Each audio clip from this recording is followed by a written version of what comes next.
Oi, Fernanda. Você viu que maravilhas Jesus operou neste retiro? E sim, nossa, adorei esse retiro. Por unção, né? Você gostou? Nossa, eu amei ver os jovens convertidos, são muito lindos.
Tem muitas maravilhas para cada um de vocês.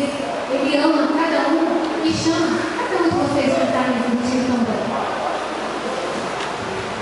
No sábado agora vai ter gente jovem, vocês deviam ir, é muito legal. É uma felicidade para ele que vocês gostam. Não vai embora lá para eles. Olha, eu não sei você, mas eu gostei dessa vez, eu vou ver com ela.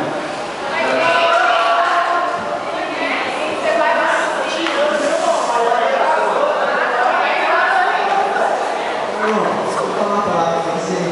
Fala a consequência desse carnaval que você viveu no mundo. Diz uma coisa boa que você viveu lá. Uma coisa que você tem agora guardada pra você. Nossa, tem nada nem o celular, tem mais, eu perdi tudo. Você não sente que fica vazio quando você volta?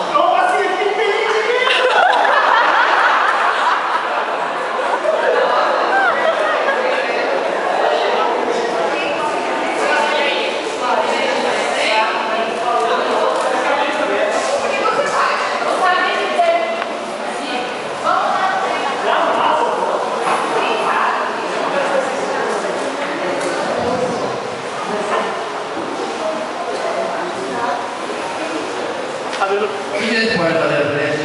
Vamos receber. Vamos interceder por este nosso irmão. Tá todo mundo pronto pro carnaval, vai? Tu tá maluco?